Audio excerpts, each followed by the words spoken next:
Okay, welcome back to the spider cave. So we have another rehousing video today with this enclosure in here. I'm just going to take the lid off. And we can see this is another one from this same sequence where I've used this sort of substrate mix that isn't really working very well. It's not really providing a lot of good for moisture or really anything actually. Any water that goes in just seems to run off. It doesn't really soak in very well. And it's a mixture of topsoil, vermiculite, and a bit of actually sand I've thrown in, and it just isn't working. So luckily we have a whole load of kind of cocoa fiber, which seems to be working quite well for these at the moment. So we're going to keep going with that. I have thank you for the comments posted to one of the previous videos. I've actually been quite lucky with cocoa fiber I'm using. I haven't had issues with mushrooms, but I will keep a look. But there are some suggestions of different substrates to try, and that will be really useful for upcoming videos. There's a big rehouse I've got to do for Aragon. That's the curly hair, and I think we'll try a bit of a different mix there and try and do something different. But for here again, this is one of just trying to get a spider out of an environment that I don't think is really good for them, and into something that can just hold a bit more moisture. So that's the kind of main plan. So at the moment the enclosure seems quite empty. We've got a nice burrow over there, and if we go delve in, you can just see a spider in the corner, sitting nestling in the burrow just there. And this is Stella, a Brachypelma Albiceps, and what I really love, by giving them their new setup, so they now have enclosures that sit against the wall. That gives them a little bit of darkness at the back, so we can see that she has now dug out this little bit. Apologies again, that's me saying see when I probably shouldn't. But again, you can see her just lurking now in her burrow. She knows, or they know something's up, know what's going on, so we're going to have to get it out of the burrow.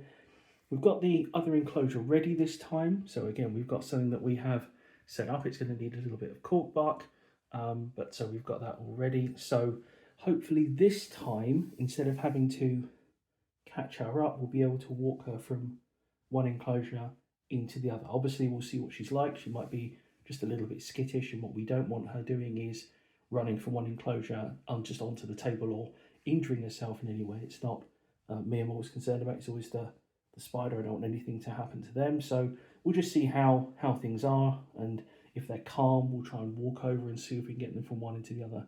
And if not, we've got a catch cup ready. We can use that to catch them up and just take them over a little bit more safely. Again, it's not worrying about me. I think we've just been very calm and careful, but obviously making sure that they are okay. So we've got to get them up here. We've got a little bit of setup work to do on the other enclosure, not much, bit of cork bark, set up a hide, and put it in a water dish. We're going to take the one from here and just transfer it straight across, and then we can see if we can get this Stella into the new home, which hopefully will be a little bit nicer, a little bit happier, and it means I can get rid of all of this this sort of unnecessary topsoil one that just isn't working, get it out of the way and go from there. So as mentioned before, this is a Brachypelma Albiceps. It's Stella. This spider is very special to me. This is the first spider that I bought.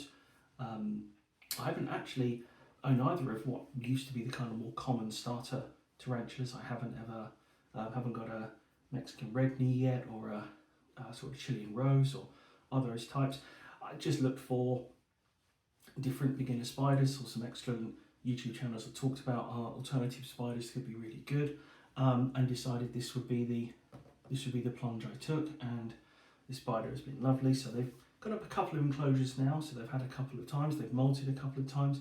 This is probably still a bit big, and maybe it wasn't quite, she'd outgrown the previous enclosure, was obviously starting to get a bit too large, so I've moved into here, and again I think a molt or two and she'll move up. Obviously Brachypelmas can be very slow to molt, so we're not kind of worrying too much.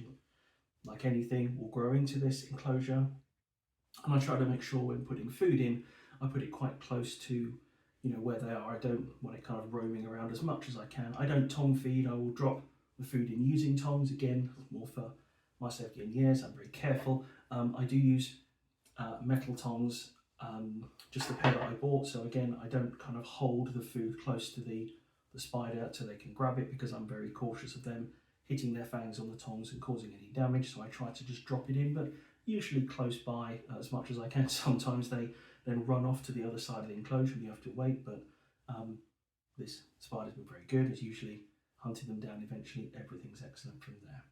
So we're going to just set up the other enclosure. I'm going to take the water dish out, put a little bit of cork bark in to set it behind, something quite similar to this. I think probably a dish in the corner, a bit more of that sort of nice burrow on the other side, and it gives a really good space to kind of hide. But again, I think in a substrate that they will be much happier in. So we're going to swap over to the other enclosure. We're going to get the elements all in place, and then we're going to see if we can walk her over. We'll try and do that once. We'll just see what we get. I don't want to distress them in any way. I don't want them to be upset. Obviously, sitting just in the burrow, I've got to be very cautious of how we do this. But if needed, we can then catch up and move across if we have to. But we'll try and make that our last resort. I do have catch cut ready, and this time actually I've punched holes in it, so it's now ready this time, other like last time. Hopefully, if we do need to use it, then it's much easier to get the spider back out again. So we're going to swap the enclosure over. Cork bark is all ready, rather than watching it all go. Move a couple of items, and then we'll see if we can walk this spider across. Okay.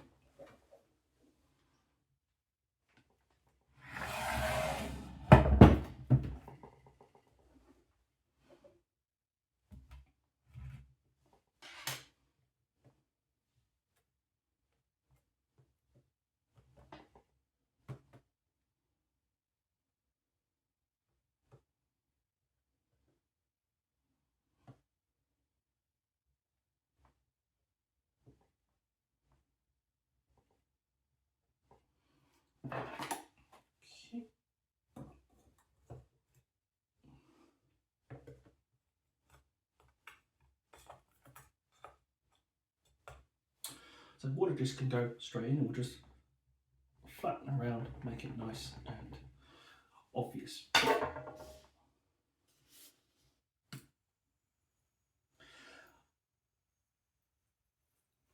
And when it comes to it, it's a very odd thing. It's one of those, I guess this is one of those hobbies where some people have no fear of spiders, although they don't keep them themselves. There are some people who just kind of love them. There are lots of obviously keepers with very large collections. And then obviously we know it's one of the most common fears, the kind of thing that a lot of people are very scared of. It's a very natural fear to be scared of spiders. And for me personally, this spider Stella especially represented a big change. So when I was younger, I was always scared of spiders. I was terrified of them. I found everything very challenging, and I decided that as kind of life goes on, that I just didn't want to be scared of them anymore. I wanted to try and conquer that fear. I wanted to get over that. And that meant some reading, lots of very useful books, lots of articles online, watching a lot of videos. There are a lot of really good YouTube channels that will show you how you can care for spiders, and actually how they aren't, they are very misrepresented. And the culmination of that journey was then deciding to get that first spider, which Stella was. So very special to me. It is the one that was the essentially final step in looking to conquer that fear and be able to start keeping spiders, which I now say I have a collection of about 14. I'm trying to be very careful, although I almost ordered another 2 this week, and I'm having to be very cautious not to just buy them straight away.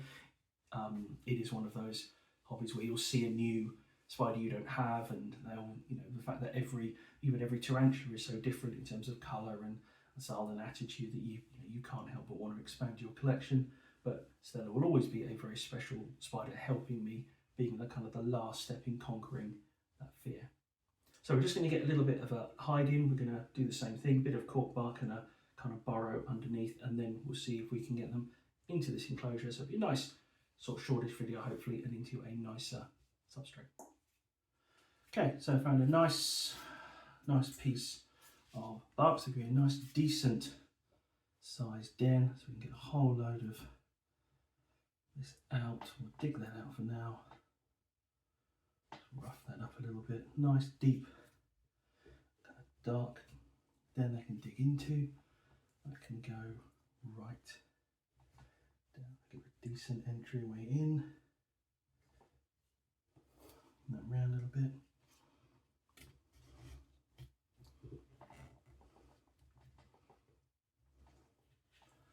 Again, just try and cover it up at the back.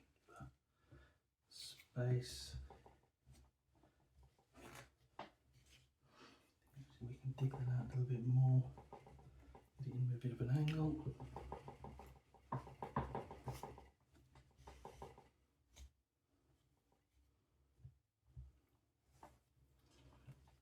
There we go. Try and get some over the top.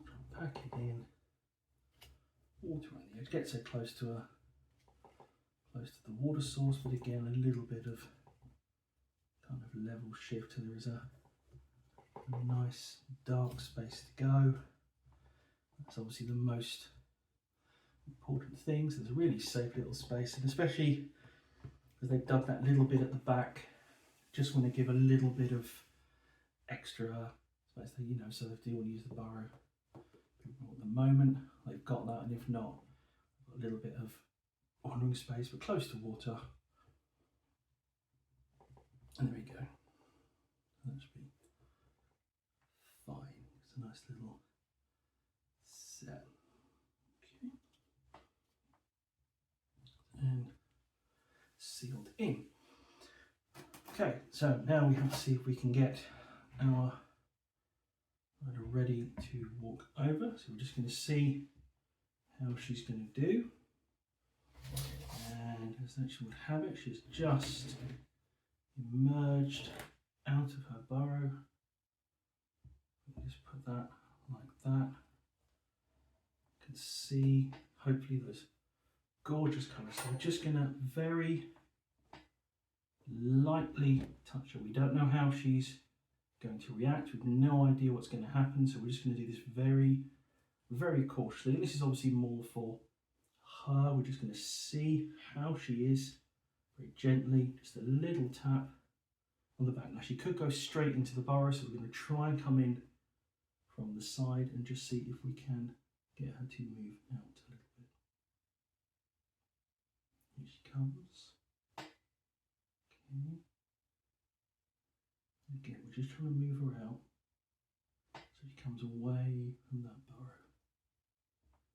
Now we want her to come this way. So she looks like she's a little safe. I'm going to try and move her across and just see what we can do. Now it is, I've heard numerous times, and I think it is anecdotally seems fairly true, that spiders do prefer to walk upwards. So we're going to try and position this so that she can walk into her new enclosure, which I hope that's what she'll do. She is a little bit unsure, probably my fault as I'm rattling this a bit, which isn't helping. So let's see if we can get her to walk into her new home.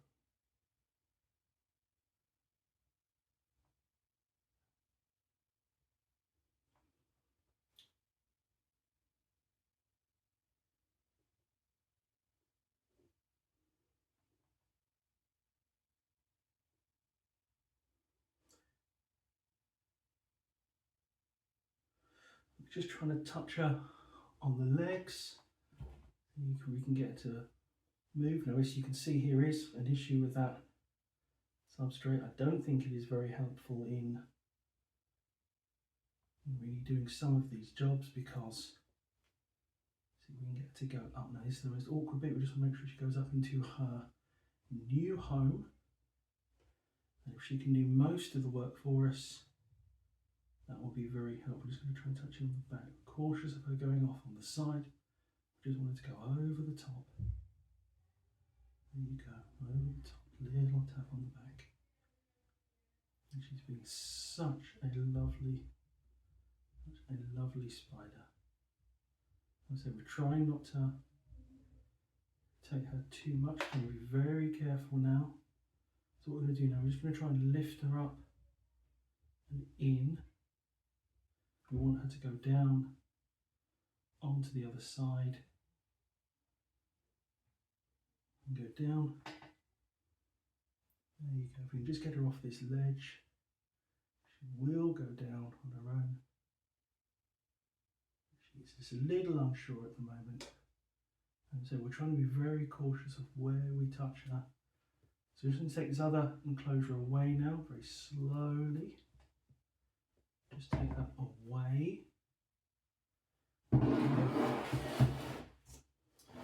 Now the only thing she can do is go down into her new enclosure. Now she's obviously a little bit unsure, and we don't want her to run out. So we're just going to try and encourage her to go down. We're just getting her to do that. I'm trying to be very careful here, obviously. She just wants to go down. I'm just going to try and nudge her down that way. Get her to go a little bit like that. Try not to push on the legs. So we'll hook those up and in. And there we go. Now, spun round at the end of the brush. Again, that was entirely my fault. There's no real threat pose there. You can see her pegging perhaps a little up. The legs are touching the glass, but she's now just turned to face and see what is going on. And again, a drop into the enclosure. Probably one that next time we could do with another tilt a little bit more calmly. That was a little bit of drop. And actually, if I'd been sensible, which I obviously wasn't, I probably should have tried to get her into this part here where she could have walked in far more carefully. But you hopefully can see her in terms of the lovely colours that she's got. So she's got this wonderful golden carapace. Just moving a little bit. So we will take the lid in a second because into a new enclosure, but it's really nice. You can just see that she actually is a little bigger than I thought she was. It's always, especially as you moved across, you can see the size that she's getting into. So actually this enclosure isn't too bad. I think her next molt, this will really suit her, though she could be here at least for a couple of molts, and yeah, she can get another couple of inches on her. She's got access to water, so she's got lots of water she can have there. We're just going to put a little bit more in for her, see how she reacts. It's really slow, I don't want her to run out, but I obviously want to make sure she has water in the enclosure.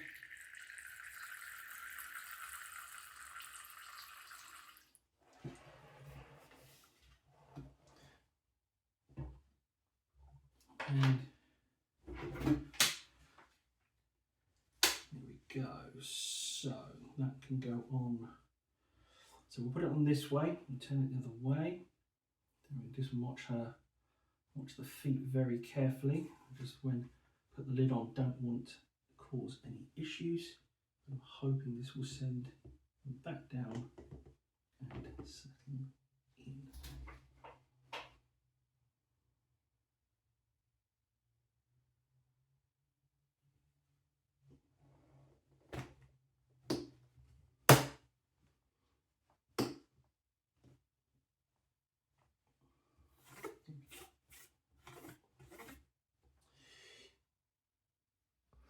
So just a bit of light, just to see, still there, still settling, all now happy back.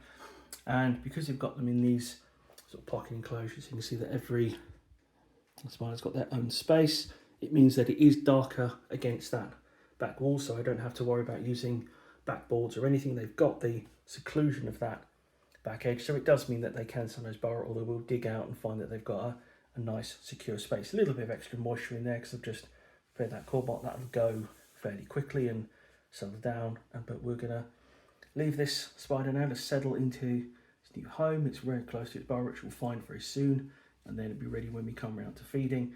And here is the next one that we're going to do, which is our Brazilian blue. So you can just see again another similar setup, spider just in the burrow there, just kind of hiding again this quite nasty, very dry substrate. This one, again, I think size-wise is probably worth putting into one of those larger enclosures. So we have another one of those spare that we've just used that Stella has just come out of. So this is Sally Brazilian Blue, and be able to go into a slightly larger enclosure again on that cool buck. And then when we come to rehouse one of our others, so we've got Aragog up here, which hopefully is a little hard to see on the plastic, but is hiding just there at the back. I don't want to disturb, but if I turn a little bit, we can see, so there they are. And we're just going to move that around a little bit there. They're hiding at the back. That's the one thing about these. There you go. That was a slightly better shot. Up on the cork bark, it is a place that loves to go. So I love sitting up on the cork bark there. And this one is one that we will rehouse into a new enclosure. We're going to try and put it in a glass enclosure like this. Won't be quite as high, but it will be a 30 by 20, and that'll be a chance to try a new type of substrate and you know, put time to make decorations, a little bit of you know, sort of leaf litter and moss and others. This is the last one that has that old kind of substrate. I don't really like in it. You can see it's kind of here, but in here is Laszlo green bottle blue, currently near the back somewhere. You can tell from the potentially from the webbing. They do like it quite a dry substrate. They're quite an arid species, so they've got a water bowl in the far corner. I like it this way. I can see the webbing, and I think it blocks more light. I think it works well. I don't want to kind of turn around. So this one will stay on this substrate, and this is their, you know, final kind of enclosure that they'll live in. They've molded out a little bit. So this one will stay like this. It's the only one, but all the others are either already on kind of cork bark. There's Vasquez just chilling by the water bowl. So I've got to fill those up, which is what I'm going to do next. I'm going to go around and fill all these up and make sure they're all got plenty to drink. And then this will be the last one here. We'll get Sully out of there, out of that burrow, feeding in and out of that kind of nastier substrate, but into a larger enclosure. And especially because what Sully has done is dug down into that kind of far corner. I think she really, you know, or sorry, really wants a bit more depth, a bit more space to burrow. I know they can potentially burrow all the way down, but I think they want a bit more space to burrow. So again, we can put a bit more substrate in and gives them a chance to just dig down a little bit more. And I think hopefully a little bit more content in there as well. So that'll be our next rehouse. We'll get Sully out of there and into hopefully something a little bit nicer. But thank you very much for watching, and see you again soon.